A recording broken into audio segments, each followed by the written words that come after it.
Assalamualaikum warahmatullahi wabarakatuh. Salam literasi. Putu buku pada kesempatan kali ini membahas buku ini nih. Saya bersama satu buku lama, Kado Pernikahan untuk Istriku, karya Muhammad Fauzil Azim. Mengapa buku ini? Karena ceritanya di akhir pekan ini kok saya memurojaah membaca ulang buku yang sudah saya miliki sekitar 25 tahun lalu. Hampir 25 tahun yang lalu, karena saya membelinya di awal pernikahan, sehingga Oktober nanti pas saya 25 tahun. Dan memang kalau melihat sejarah penerbitannya, buku yang di tangan saya ini, Kado Pernikahan untuk Istriku ini adalah, ini cetakan keempat. Cetakan pertama di Oktober 98, ya.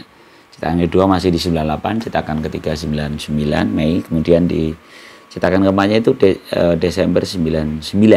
Jadi saya ya di awal pernikahan saya. Nah, sehingga dulu beli dalam rangka menjaga, saya lupa ini beli atau kado pernikahannya, tapi kayaknya sih beli karena usia penerbitannya kan Desember 99, saya menikah di Oktober 99, jadi setelah pernikahan. Nah, dulu semangatnya memang untuk menjadi peta buat saya ya dan istri untuk menjalani awal pernikahan, dan saya sangat terbantu karena buku ini buku yang lengkap ya, dari secara filosofis pernikahan seperti apa, tapi juga secara praktis dan praktis ya. Jadi teoritis dan praktisnya itu ada. Cara bagaimana menjalani ini dan itu secara detail juga disampaikan. Nah, Fauzil Azim, kalau teman-teman kenal nama beliau, Muhammad Fauzil Azim, ini penulis yang cukup aktif di parenting maupun di nasihat-nasihat pernikahan. Ada beberapa bukunya beliau yang saya juga pernah baca gitu. Baiklah, sebenarnya buku ini disusun itu sebenarnya dari rangkaian trilogi bukunya Fauzil Azim. Ya. Fauzil Azim itu punya 3 buku, trilogi. Satu buku Kupinang Engkau dengan Hamdalah, ya. Kemudian Disebabkan oleh Cinta, dan yang ketiga Kupercayakan Rumahku Padamu. Ya. 3 buku inilah yang kemudian dirakit oleh penerbit, disusun dalam buku ini. Semangatnya memang di catatan pengantar penulis disampaikan semangatnya agar ada buku dengan hardcover yang nyaman dipegang oleh pasangan suami istri di awal pernikahan hingga dia menjalaninya.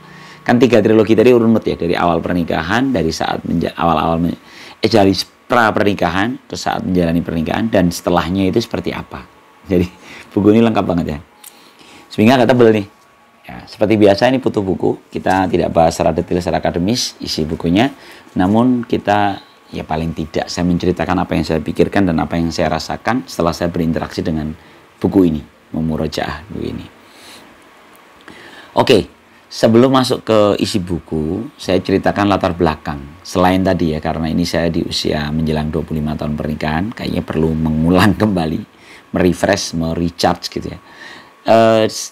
Juga alasan yang lain adalah ketika saya melihat kondisi di luar, begitu banyak bukti bahwa kelembagaan keluarga ternyata menjadi sangat penting ya.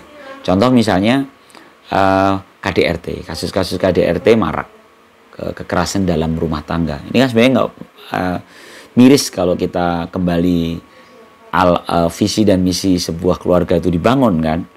Visi dan misi keluarga dibangun itu kan adanya satu tempat gitu yang kita merasa dilindungi. Misalnya saya istri dan suami, istri merasa dilindungi suami, begitu juga suami punya tempat untuk pulang gitu.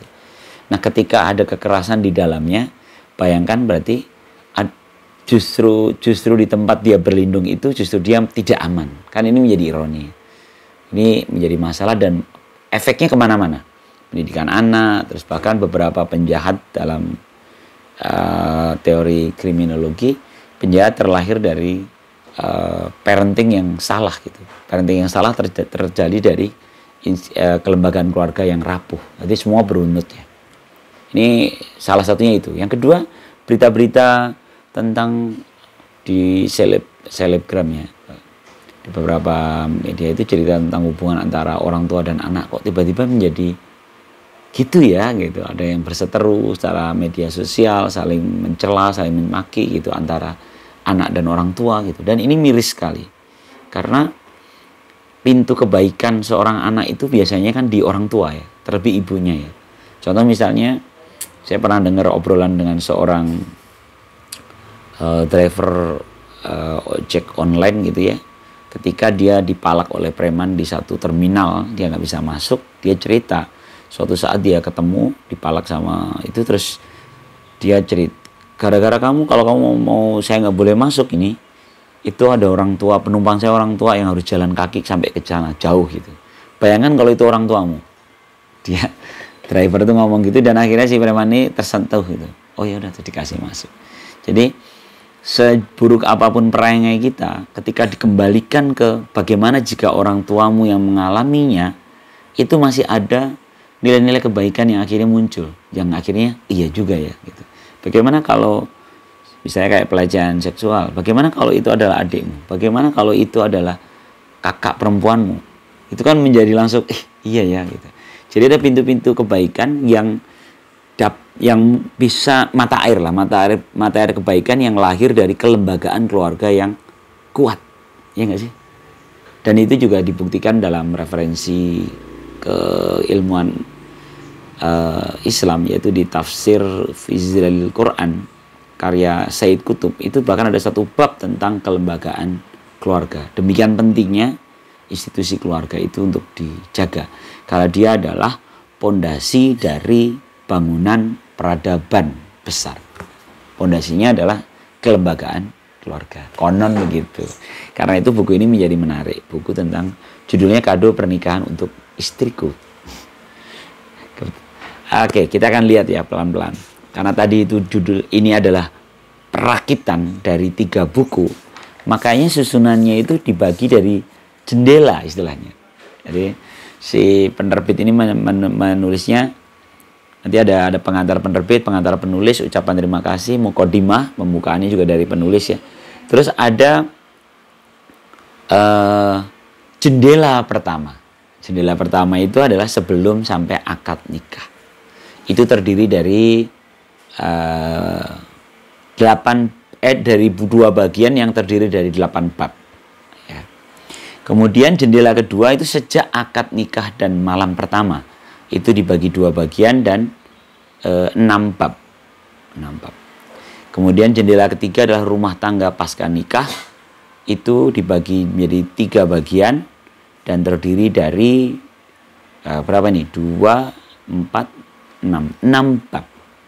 Dan epilognya bagus judulnya ya. Nanti kayaknya kita baca beberapa kalimat di epilog ya. Seperti biasa kan kalau di putu buku kita ada, biasanya perasan isi buku itu ada di akhir ya. Kita lihat ya. Tuhan, di manakah Fatimatus Zahra sekarang? Ini judul epilognya itu. Menurut saya, oh ya seru ya. Nah, teman-teman bisa rasain ya, kalau isi buku itu seperti itu, ada jendela 1, jendela 2, dan jendela 3. Jendela 1 adalah bagaimana pra-pernikahan, jendela 2 adalah awal-awal pernikahan, dan jendela 3 bagaimana menjalani sebuah pernikahan. Gitu ya. Nah, masalahnya ini banyak banget ya kalau kita mau bahas kesemuanya ya. Oke, satu lagi. Masih di kata pengantar penulis. Ada yang menarik yang menurut saya perlu digarisbawahi. Ini saya baru nemu ini versinya Pak Muhammad Fauzil Azim ini. Dia itu gini, saya berharap sebenarnya buku yang ada di tangan pembaca ini gitu dibuat dalam susunan yang memiliki ruang pinggir yang cukup, katanya. Ruang pinggir. Jadi dia berharap tuh buku itu di tengah-tengah gitu, terus kanan kiri itu marginnya ya. Marginnya itu lebar. Saya tertarik kan, apa sih urgennya gitu, margin yang lebar. Ternyata kata dia, agar pembaca Anda bisa memberi hasyiah atau catatan pinggir gitu. Karena catatan pinggir dalam sebuah buku kitab itu adalah salah satu tradisi Islam yang sangat berharga. Jadi kalau teman-teman yang pernah di pesantren atau mempelajari kitab kuning ya di pesantren salaf ya, kitab kuning itu kan matan bukunya itu cuma segini nih marginnya. Nanti marginnya lebih lebar, di bawahnya itu ada ruang pinggir gitu. Dan kadang catatan pinggir syarah itu bisa panjang gitu, bisa lebar. Nah, ini Fauzil Azim memberikan ruang. Namun beliau akhirnya meminta maaf karena ternyata jika memberikan ruang pinggir yang lebar itu, maka buku ini akan semakin tebal, semakin tebal. Karena kan jadi kecil-kecil kan. Sehingga dia menyampaikan sih tidak jadi tidak bisa di banyak halaman, hanya beberapa halaman yang diberikan ruang untuk kalau kita mau ngasih coretan. Dan bagi saya pribadi memang sangat terbantu. Saya ada beberapa yang saya coretkan di sini ya. Tentu dengan pensil karena nggak tega kalau ballpoint, kasihan bukunya. Oke ya, jadi itu menurut saya catatan penulis yang menarik. Jadi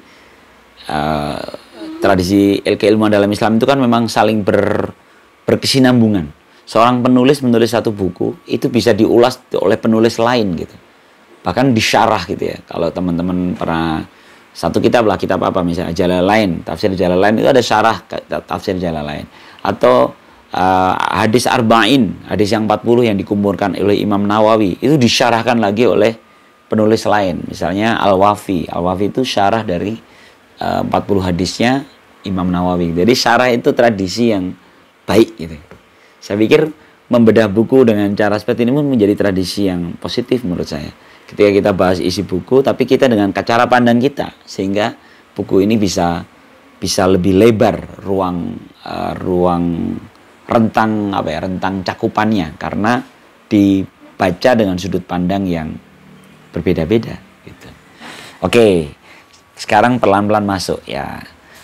Mungkin nggak usah detail semuanya ya, yang jelas tadi yang pertama awal pernikahan ya.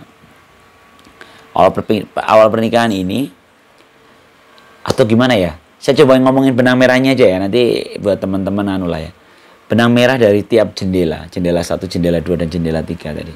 Sebenarnya benang merahnya itu gini, Fauzil Azim dalam buku ini yang saya tangkap ya. Seperti polanya itu selalu mengingatkan bahwa pernikahan itu adalah menuju keberkahan. Jadi gitu. Kalau saya lihat beberapa judul itu semua ujung-ujungnya bagaimana sebuah pernikahan itu mencapai keberkahan. Dan definisi keberkahan itu kan kalau kita kembali ke terminologi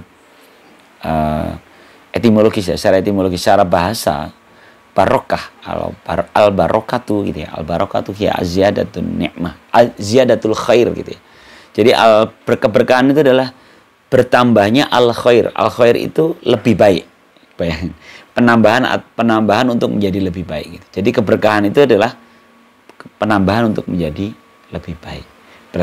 Berarti mestinya pernikahan itu tumbuh. Jadi keberkahan itu seperti itu. Keberkahan itu tumbuh. Di sini di jendela 1 misalnya ada satu kalimat, satu subbab lah ya, atau satu alinea lah ya, mengingatkan bahwa kan ini awal pernikahan. Bahkan jika ada orang tua dan menikahkan anaknya, pastikan bahwa targetnya, tujuannya adalah untuk keberkahan. Misalnya di sini, bagaimana mendapatkan keberkahan jika alasan pernikahan itu berdasarkan hal-hal duniawi. Memang agak ngena kalau di kita ya. Di sini ada ini ya. Bagaimana kalau misalnya alasan pernikahan itu hanya sekedar nilai-nilai materi. Bagaimana diharapkan itu menjadi keberkahan gitu. Sehingga perjalanan sampai dengan nanti ke akad itu perjalanan menangkap kehendak Allah, menangkap pesan takdir yang mempertemukan gitu. Jadi sebenarnya istikharah itu misalnya sampai ke istikharah permintaan petunjuk itu di semua pihak gitu. Baik orang tua yang menikahkan anaknya, baik dua anak yang akan mencoba memilihkan pasangannya gitu. Antar pasangan dia harus saling meminta petunjuk padanya, dan dua keluarga tadi. Sehingga nanti akhirnya tadi semangatnya adalah keberkahan. Nah, tool untuk memilih itulah di buku ini yang dijelaskan dengan cara yang apik. Kalau teman-teman ada yang belum pernah membaca buku Muhammad Fauzil Azim, ini saya ceritakan salah satu gaya penulisannya Fauzil Azim itu adalah dia itu seperti bertutur. Misalnya kayak ini saya tuliskan satu alineanya ya. Saya berharap apa yang saya jelaskan bisa mendekatkan kita kepada barokah. Saya mohon petunjuk kepada Allah. Mudah-mudahan saya diperjalankan di atas kebenaran dan ditolong dari perkataan-perkataan yang menyesatkan. Mudah-mudahan Allah memberi petunjuk, rahmat, barokah, dan ridhonya. Saya memohon ampun kepada Allah atas keburukan-keburukan yang dapat menjadikan tulisan sebagai perkataan yang buruk. Dan mudah-mudahan buku ini termasuk tulisan yang memberikan penawar. Jadi seperti bahasa lisan. Dan nanti ini di sepanjang buku ya, saya lihat seperti itu cara bertuturnya Muhammad Fauzil Azim. Dan menurut saya, ya ini kayak khas keustatan ya. Beliau kan seorang ustadz yang sering mengisi seminar-seminar dan kajian-kajian. Ini seperti dia bertutur di situ, lalu dia tuangkan dalam bahasa tulisan. Sehingga kita merasa dekat si pembaca. Kalau saya pribadi gitu, saya merasa dekat. Dan biasanya di akhir judul, penulis itu mencantumkan alinea-alinea yang bermakna doa. Jadi kan benar kayak apa yang gue sampaikan benar apa enggak ya? Terus dia meminta petunjuk. Jadi di endingnya itu seperti itu. Saya polanya begitu ya. Lalu di awal atau di pertengahan tulisan seringkali ya di beberapa ini Fauzil Azim menuliskan puisi. Nah, ini cocok buat saya yang penyuka puisi dan menganggap puisi adalah nutrisi. Fauzil Azim itu meletakkan puisi dalam sela-sela antar tulisannya. Ya, jadi polanya gitu ya. Nanti boleh teman-teman kalau dapat bukunya. Terus saya belum ngecek ya, tapi saya yakin masih ada di marketplace ya. Buku kado pernikahan untuk istriku ini. Di akhirnya ada doa. Doanya pendek-pendek. Kadang ya ada satu alinea, kadang hanya ya Allah kabulkanlah doa kami atau ya Allah lindungilah. Jadi ada kalimat mengembalikan pada Sang Pencipta, lalu ada puisi di sela-selanya. Puisinya ya Fauzil Azim lembut orangnya soalnya. Nah itu ya. Nah oke ya, pola itu akan terasa di tiap jendela. Jendela sebelum nikah itu ada berharap keberkahan, jendela kedua saat menikah juga tetap sama berharap keberkahan, dan ketiga saat menjalaninya berharap keberkahan. Nah, seperti yang saya sampaikan di awal, buku ini tidak sekedar filosofi gitu, landasan berpikir, landasan keilmuan gitu, tapi juga praktis. Jadi ada beberapa kaifiat itu apa ya bahasanya? Ya tata cara yang detail, konkret gitu untuk dijalani. Bagaimana dengan mahar, bagaimana dengan saksi, bagaimana mengajukan syarat pernikahan itu, bagaimana jika menetapkan mau tinggal di mana setelah menikah ya. Bagaimana niat sudah akad nikah ya.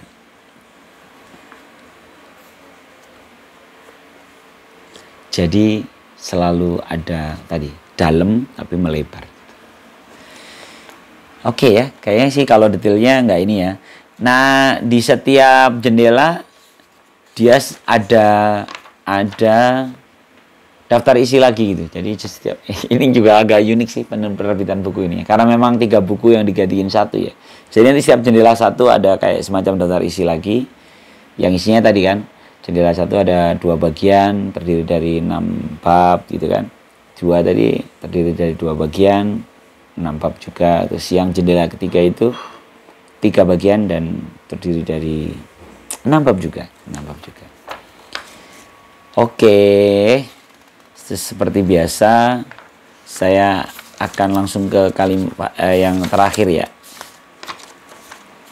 Saya ingin kita ke judul yang terakhir, epilognya. Epilognya itu Tuhan di mana Fatimah Zahra sekarang. Fatimah Zahranya adalah putri Rasulullah. Ya. Di sini epilognya cukup puitis, ya. Jadi bagaimana dia mendeskripsikan keberadaan seorang Fatimah Az-Zahra, ya, kelembutan dia, kesederhanaannya, ya. Kepada anak-anak perempuannya, Fatimah Zahra mengajarkan keberanian, pengorbanan, keteguhan, dan tidak takut kepada orang lain.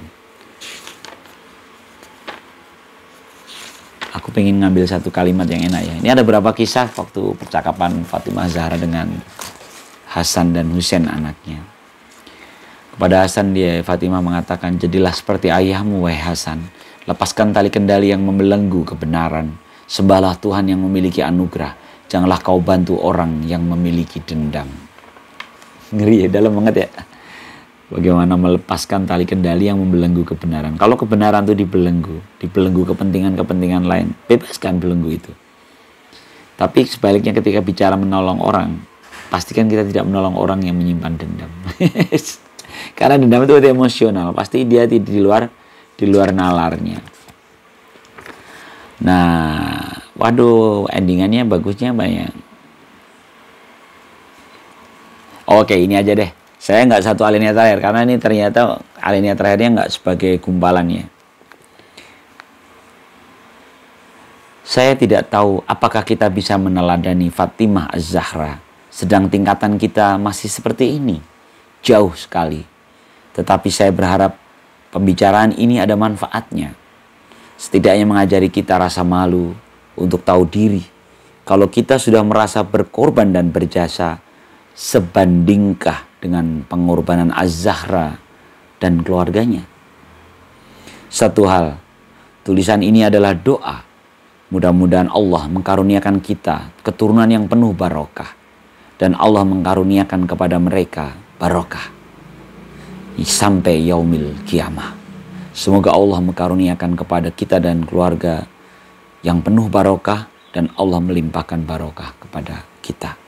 Mudah-mudahan kita semua yang hadir saat ini dikumpulkan bersama Rasulullah Sallallahu Alaihi Wasallam di Al-Khawb. Betapa kita saat ini masih diliputi kemaksiatan. Allahu a'lam bishawab. Ini kata penutupnya. Jadi setelah menceritakan Fatimah Az-Zahra seperti apa, lalu kita menyadari bahwa kita masih jauh dan kita terus mencoba mencapai titik itu. Dan ada yang diulang-ulang dalam kalimat doa tadi, yaitu barokah, keberkahan. Yang diulang-ulang itu keberkahan. Apalagi bicara pernikahan. Karena itu doa pernikahan kan, semoga keberkahan selalu terlimpah. Ya kan? Barakallahu lakuma ya. Fil khair kan, pada kebaikan. Mungkin itu ya. Ini jadi ceritanya sebuah renungan kembali atas makna pernikahan. Bagi saya yang sudah mau masuk ke 25 tahun usia pernikahan, tentu ini menjadi hal yang penting untuk kami evaluasi. Dan bagi teman-teman yang mungkin sedang posisi menjalani akan ke sana, ya tetap perlu buku ini karena ada di jendela 1 tadi, jendela pertama. Lalu ketika udah awal-awal nikah, tetap perlu di jendela 2. Dan bagaimana menjalaninya panjang nanti. Semua punya obatnya, punya bekalannya. Dan saya pikir kita mengulang-ulang itu adalah hal yang wajar. Karena kita tempat salah dan lupa, meleset-meleset, baca ulang. Oke, mungkin itu ya teman-teman. Ini kado, kelihatan nggak? Kado pernikahan untuk istriku, Muhammad Fauzil Azim. Dengan tagline subjudulnya di depan itu adalah, pernikahan itu sangat sensitif dan tergantung pada pribadi masing-masing untuk mendapatkan kemuliaannya. Ini kata Aisyah radhiyallahu anha. Salam literasi. Assalamualaikum warahmatullahi wabarakatuh.